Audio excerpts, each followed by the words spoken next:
Hello, I'm K A Doore, aka K A Doore. I'm a fantasy author of queer shit and a shouter of queer books, as well as that crazy lady who gets up way too early every morning and talks about coffee a lot. I am the author of the Chronicles of Cacti trilogy, which started coming out last March through Tor, and the last book of which will be out in June, in 30 days. So I'll just talk about that real quick. So the first book is The Perfect Assassin, and this is a murder mystery with stabbing and a cinnamon roll assassin historian.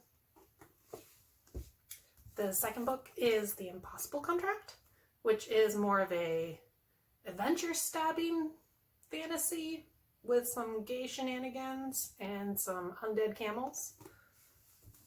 And the third book is The Unconquered City, which I only have an unbound, non-fancy unbound manuscript, but it's the real deal. And this comes out in June, and this is the one that hurt the most to write, and I don't really know what else to say about it without spoiling the other two. So those are my books, and I thought I would also share with you some of my other favorite books right now, which, as you can tell, you probably shouldn't make assumptions, and I shouldn't make assumptions either, but this is my daughter's room. I have a 3-year-old, and so a lot of the books that I've been reading lately are 3-year-old related books, so I figured I would share some of my favorite books in that age range. So this is the I Love You book by Todd Carr, and this is the most wholesome shit you'll ever read. It's basically, I will love you no matter what you do, even if you don't sleep, and even if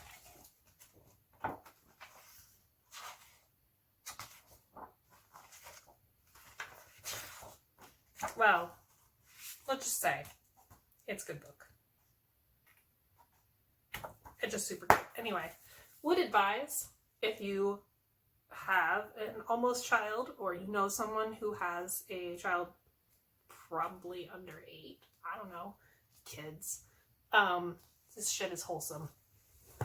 My second favorite book, child's book, is Goodnight Lab, which of course we tried to read her Goodnight Moon when she was young because that's the classics, but we ain't need no classics here. We have moved on from that shit. We are on to labs, because my wife is a scientist. I don't know if you know that. She's a biologist. She's actually a virologist, which is hilarious right now. So, yeah. But look at this shit. Goodnight Einstein with a stern look. And then there's my favorite part. Goodnight to the grumpy old professor shouting, publish. So some things are very similar between publishing in science and publishing in non-science literature. I think I just heard noise. We're about to get interrupted, aren't we? And then my third favorite book is Am Südpol denkt man ist das heiß, which is a book about penguins on the South Pole. And it's basically penguins love the opera. It's so cute. Look at this. I'm gonna pause right here. And we're back, although we'll probably be interrupted at some point by a small child, because them's the shakes when you're trying to record at home during a stay-at-safe order and a pandemic, because we can't send her anywhere. No bookstores are open. Anyway, so aside from kids' books, I wanted to talk a little bit about the books I've been reading lately, which I don't have a lot of physical copies of books, so we're gonna have to just do this and hope that something appears. So the book I just finished reading was Sam Hawke's sequel to City of Lies, which was an amazing book that came out a few years ago that's basically a murder mystery during a siege, which, if you're not already interested by that, I do not know how to help you. But aside from the shenanigans of murder, there's also poisoning and a sibling dynamic and magic and gods and ghosts and just siege shenanigans. And it's one of those mysteries where you actually don't figure it out until the end, although I did start to suspect as I was like, Sam, I think I know what you're doing here, but still not 100% sure. So anyway, I just finished reading her sequel, which comes out in December, I think December 1st, Hollow Empire. And it is a continuation of the shenanigans with the same two main characters who are siblings, brother, sister, who love and hate each other and actually work together, which I feel like you don't see as often. It's got amazing disability rep. It's got some gay shit. It's got some creepy shit. And it's got some like breakneck, endgame, what's gonna happen, who's gonna die kind of stuff. And like, you know, it's the good shit. And that'll be out in December from Tor. Again, that's Hollow Empire. And then another book that I'm listening to right now, because I'm a big audiobook person, is S.A. Chakraborty's Kingdom of Brass? Kingdom of Copper. Damn it. I always get this mixed up because it's City of Brass is her first book, which was amazing. And then Kingdom of Copper is the second book, and then the third book, which comes out in June, is Empire of Gold. So if you think about it, it makes sense, but for some reason I always mix them up. And that is one of those like amazing new fantasy adventures that just like takes fantasy to the next level. It has Jin. She's really into researching the history and the mythology behind all of this, and Shannon's just really good at what she does, and you can tell. And there's a main character is a thief who is now thrust into like the political realm, as well as kind of being not quite a princess, but kind of being a princess. So you got a princess thief. And then you've got a historian scholar who's being thrust into the whole like warrior revolutionary side of things, and he's not very good at it, and I love him for it. And then there's sort of like this terrible, awful human being, Jin, who was not quite forced, to do a lot of terrible things, and now he's come back and he's trying to be a better person. We'll see if that works. But anyway, it's a beautiful book. It's beautifully written. And the best part is that Shannon like describes in very vivid detail like market scenes and food scenes and outside scenes and all of these things that we're really craving right now, that we can't go outside. And so I've had to just basically like re-listen to the market scene a few times and just sob. Just sob. So those are the two that I have either recently read or I am reading. Oh, there we go. And aside from that, I read recently, well, what came out recently was The Winter Duke by Claire Eliza Bartlett. And speaking of gay shit, that is some gay shit. It's YA, and the adult fantasy readers who are balking right now need to sit down because it's really, really, really good. And it's really complex, character-wise and motivation-wise, and it's basically Anastasia. I think I've heard it, Anastasia meets the Ice Queen or something. But anyway, it's like Anastasia-esque because there's a family and they get murdered, and there's a lot of infighting and political machinations and mystery of what happened to the family. And then there's this character who was never ever supposed to be in charge, having to step up and be in charge, and I love her. And she steals her brother's betrothed, which is kind of beautiful. And it's just soft and sweet, and it's gorgeous. And again, that's The Winter Duke by Claire Eliza Bartlett. And one last recommendation in the queer shit that you would probably like books is The Unspoken Name by A.K. Larkwood, which came out in January from Tor. And it is, again, queer shit. I don't know what's going to be there this time. We're going to find out. And it is epic fantasy. It's epic multi-world fantasy, and there's an orc priestess who becomes an assassin slash treasure hunter slash guard, but she's amazing. And it's, I don't know what to talk about. It's kind of one of those, like, it's a search for a treasure kind of story, but it's also set in worlds where there are like giant snake skeletons and elder gods and wizards who are awful, and then there's fucking tall, and it's amazing and fun, and it has necromancy, and that's really all I have to say. So again, that's The Unspoken Name by A.K. Larkwood. So I guess after this, I could go into talking about, I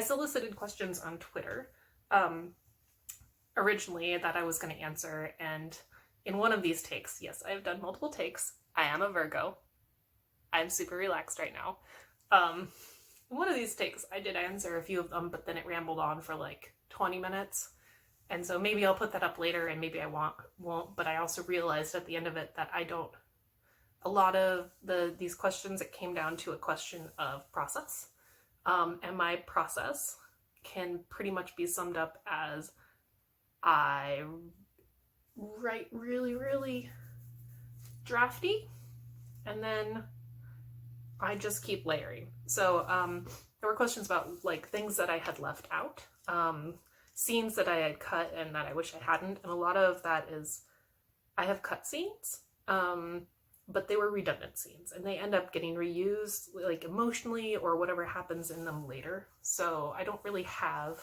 like excess in that way. I don't really have excess characters. I don't really have excess scenes because the way I write is initially quite redundant to begin with. So yeah. And then the other question I had was how I pronounce the names. And that's a great segue into the reading portion.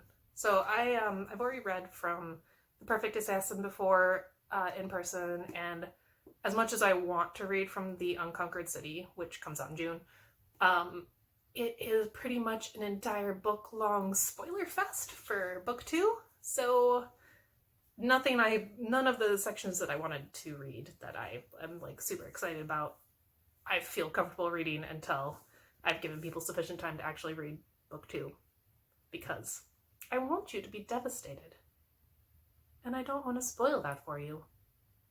So we're going to read from book 2. Again, that's The Impossible Contract. This is the sapphic fantasy of my heart that I actually initially started writing because I was so angry about the fact that I couldn't find any queer shit at the time. And to be fair, this was 2014. This was the beginning of the wave, the beginning of when we started to see more queer shit in adult fantasy, but at the time I had read one too many heterosexual books where there were a bunch of dudes and there was one chick, and the main character dude got with the chick, and I actually ended up throwing the book across the room. And I'm not going to name the book because there were many at the time, so there was the one that broke the back. But then right after that is when I started writing The Impossible Contract, because I just wanted a fantasy adventure where the girl got the girl, because I was just fucking tired of that shit. Anyway, okay, so yes, so this has a special place in my heart. So even though this is the book that came out second, I did write it first. And this first chapter I have rewritten about 100 million times, but I've never actually read it aloud. So I'm going to read it aloud to you.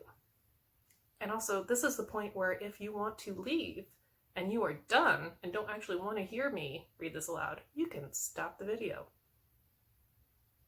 Okay, anybody left? Wait, coffee first. Okay. Chapter 1. Drum Chief Ekin's end-of-season party was unflinchingly raucous. The unfettered flow of date wine and the thunder's erratic interruptions only encouraged the partygoers to an ever greater volume. The wind puffed the sound and smell of rain through open windows and doors. A storm was coming. It was season's end. All of Gadid was celebrating tonight, safely indoors and away from the strong winds and violent rains. A mixture of excitement and relief pulsed beneath the too loud conversation. But Thana felt neither. Instead, she ground her teeth against the crowd's onslaught, thrumming with a nervous anticipation that had nothing to do with the storm or the party. Balancing a tray of wine-filled glasses on one hand and holding a pitcher in the other, she threaded her way through the bodies, attuned only to the tone, not the content, of the words blowing past. For this event, she'd borrowed a dull purple wrap that sucked away the warm undertones in her brown skin. It served its purpose in transforming her into just another background blur, as unexceptional as the other slaves. She'd even done her hair up in a common slave style, all tight black knots in uniform rows across her scalp. Her gaze tracked the crowd and snagged on a figure in green, conversing with one of the drum chief's wives, his wraps cinched tight with a silver belt. Her cousin Amastan. He wore his toggle, higher than usual tonight, covering even his nose, but Thana would know her cousin's build and stance anywhere. She let out a breath of relief. He'd made it. Not that she'd ever doubted he would, but there was always a chance, however small, that he could have been delayed or worse, barred from entering the party. Then they would have had to scrap their plan, wasting the months of preparation and planning it had taken to get them this close to Heckin.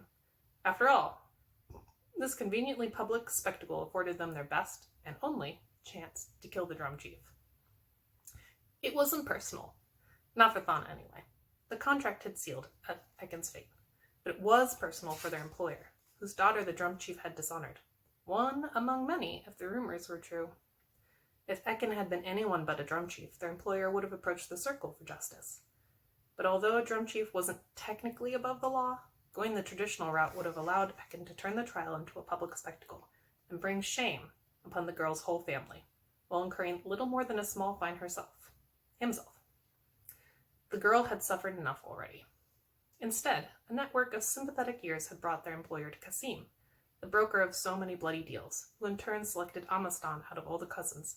Only Amastan had previously demonstrated the precision and subtlety necessary to kill a drum chief, while the family's contracts were now sanctioned, if unofficially, by the Circle. They'd still be exiled or even executed if they were caught killing one of the Circle's own. Drum chiefs were fickle like that. Hence, months spent carefully assembling the pieces of their plan until each was exactly where it needed to be, and nothing could go wrong. Thana averted her gaze as she served the guests, only occasionally sneaking a glance to check Amastan's progress. As she circled the room, she picked out other drum chiefs, their wraps rich and vibrant, their fingers glittering with rings. Gadid had 12 drum chiefs for its 12 neighborhoods. Half of them were here tonight, but one was still missing. The night was no longer new, and Drum Chief Heckin had yet to make an appearance at his own party. Where was he? A sudden quiet settled on one corner of the room and oozed outward like spilled oil. Heads tracked its spread. A moment later, the crowd near Thana parted, and two men passed by, one wearing a wine-red wrap and the other bone-white. The first was broad-shouldered but stout. His extravagant wrap hid most of his peculiar shape, its embroidery and hem of tiny bells pulling the gaze away from a bulging pouch. His equally lush toggle concealed his entire face, but for his thin swath of dark brown skin around a pair of even darker eyes. Thana had worked in his household for 3 weeks already. She would have known Drum Chief Heckin's wide-legged stride and shape anywhere. The other man, though, was a mystery. White was inappropriate for a celebration, and Thana doubted he was in mourning. Everything about him yelled foreigner, from his loosely wrapped toggle to his lighter, almost golden eyes and sand-pale skin. He ignored the greetings flung his way as the drum chief led him through the room, all the while trying to engage Heckin himself. Mutters nipped their heels but sputtered out when Drum Chief Heckin signaled for the party to continue. The conversation started and stopped and started again, like a tired mule failing to pull its load. Thana caught snatches of worry and confusion as she resumed circling the room. Audacity to be seen in public with. Was always saying Heckin's a Shard's cursed imperialist of the Empire doing here? Thana kept her expression blank, even as worry tightened her chest. Rumors had circulated in the few days about the Empress's man, who had arrived along with the year's first caravan. Who was he, and why had he come all this way from Nate Ket to their city on the edge of the wastes? Now he was here, at Heckin's party, in the company of the drum chief himself.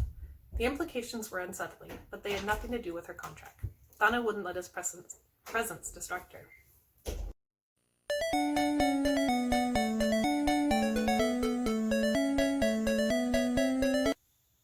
She'll probably be back. It's true then. The voice came from beside her.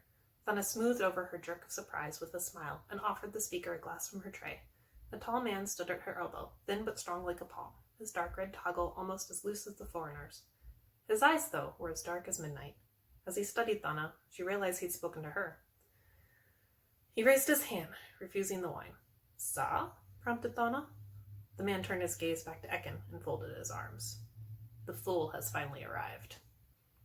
As much as she might want to, Thana couldn't respond. Legally, the fool was her master, and agreeing with the man could see her whipped. So she kept silent and moved away to fill an empty glass. When she glanced back, the tall man was gone. Meanwhile, Ekin had shed the man in white and joined his wife. Amastan greeted the drum chief and pressed his closed fist to his chest. Ekin mirrored the gesture, then laughed at something Amastan said, his whole body heaving with emotion. Keeping one eye on their exchange, Thana weaved through the crowd. She handed out glasses of wine and topped off empty ones as she went, smiling blandly at each passing thanks. Soon, her tray was half empty. She paused long enough to rearrange the glasses. Amastan was explaining the history of glasswork to Ekin as Thana approached. She twisted the top of one of her rings beneath the tray and offered her tray to the drum chief. Fully engrossed in Amastan's words, Ekin reached for a glass. Thana turned the fuller side toward him, and as she brought her hand back, tipped her ring over the glass that'd soon be nearest him. Fine white powder fluttered into the date wine, dissolving instantly. With the smallest metallic clink, barely audible even to Thana, the ring's cap settled back into place. Thana gave the drum chief her blandest smile, but he took the poison glass without even a glance her way. Then she continued on, offering wine to the next guest. She didn't dare linger to see if the mark drank the poison. That was Amastan's job. Thana glided across the room, her thin smile belying none of the thrumming nerves beneath. This may have been her third contract with Amastan, but it was by far her most important. No one was beyond the family's reach. But killing a drum chief wouldn't come without consequences if they screwed up. Over 2 decades ago, her mother had killed a drum chief and almost ended the family. But their mother hadn't been under contract, and they were. As long as she and Amastan stayed within the confines of the contract, everything would be fine. They'd be fine. Thana welcomed the nerves. They were part of the work. That's what keeps you alive, her mother had said, time and time again. Nerves and anxiety were encouraged. It was the calm you had to be afraid of. Complacency got you killed. The nerves were well earned. In the next few moments, all their work would come to fruition. Thana had spent months living among the slaves, while Amastan had spent that time gathering facts and rumors. In the next few moments, they'd either become legends in her family's history or cautionary tales of failure. Despite the tension of the moment, she couldn't help but feel a spark of jealousy. If they succeeded, and they would, they had to, all the credit would go to Amastan. This was his contract, after all, even if she'd put in half the work. More if she was being honest with herself. Since she'd been the one playing a slave, Amastan would be the one remembered for killing a drum chief, not her. And he didn't even want the prestige. I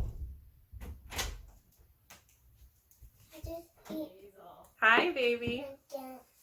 You just ate your gummies? Yeah. Do you want to come say hi? So, Come here. Come here. No. can we make banana pancakes? Yep, in 5 minutes, okay? With Asha? Yep. I think Asha is awake. Asha's awake? Yeah. Okay. We can make banana pancakes in 5 minutes. Here, come here, Hazel. Let's get the stuff out. But we can't. Why not? Not in 5 minutes. Hazel. Okay, Hazel, why don't you go get started? Yeah, let's go get ready. Can you close the door, please? Sure. Thank you. My kitty. My Hello Kitty. Oh, yeah. Do you need to get your Hello Kitty? Yeah. Okay. I need to get my doggy in the house. You're gonna get your doggy? Your doggy's gonna help you make banana pancakes? Yeah. Oh, wow. Because he's the garden. I'm the garden. You are a god. Look it. Oh, your doggy opened the door. Yeah. And doggy closed it. And doggy's closing the door. Thank you, doggy. I need to.